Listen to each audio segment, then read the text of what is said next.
Concernant la Guinée, le sommet s'est tenu à Abuja et à l'issue du sommet, un certain nombre de résolutions ont été rendues publiques.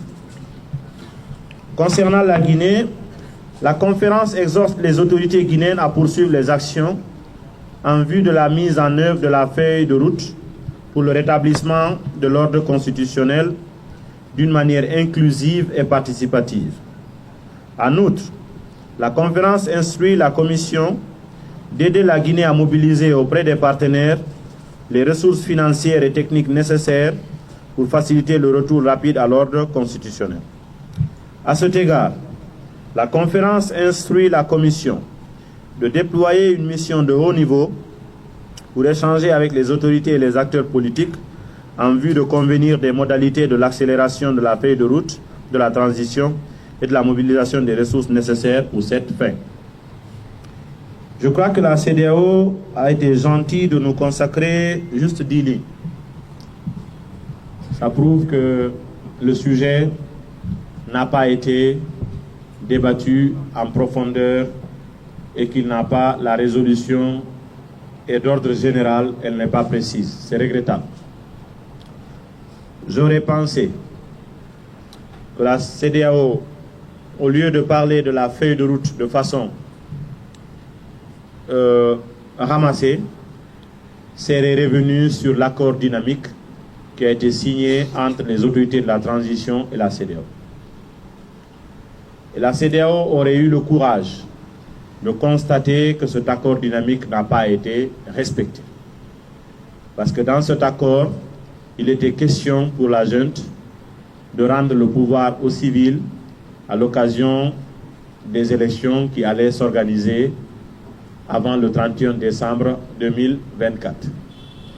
Bien qu'ils aient ajouté le mot dynamique, qui consiste à glisser ce qu'on appelle l'élasticité, c'est-à-dire dès au début, vous sentez qu'il n'y avait pas de bonne foi. Lorsqu'on met un terme comme ça, c'est de faire croire que c'est élastique, ça veut dire qu'on peut repousser autant de fois qu'on peut. Et à l'époque, vous pouvez encore consulter les archives. Personnellement, j'avais pris position pour alerter sur cette stratégie de la junte, en l'occurrence l'élasticité.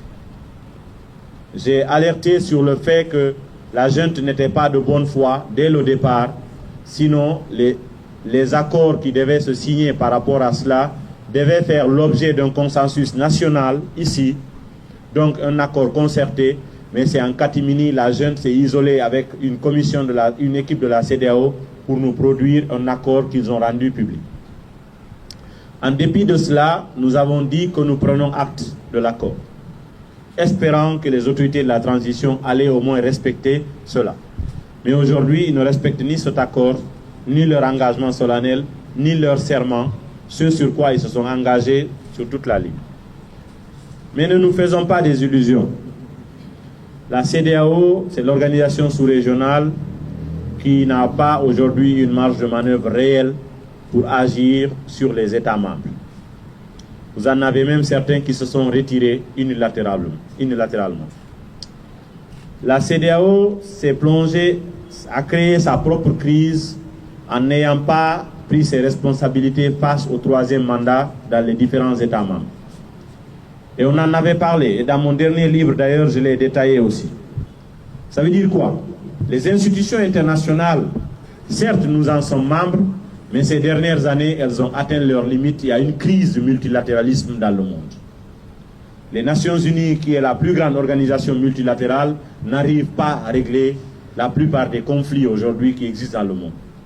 L'Union européenne a des difficultés de freiner la guerre qui est à ses portes entre l'Ukraine et la Russie, ça fait maintenant quelques années. Ce qui se passe au Moyen-Orient, au Proche-Orient, tout le monde le regarde. Pratiquement, il n'y a pas une institution internationale qui donne des indices de solution à ces différents conflits. En Afrique, l'Union africaine, on n'en parle presque plus. Ce n'est même plus un sujet d'actualité. Ils ne font même plus un semblant de communiquer sur les différents conflits qui se passent sur le continent. C'est pour vous dire que nous devons compter sur nos propres efforts. Nous devons compter sur nous-mêmes.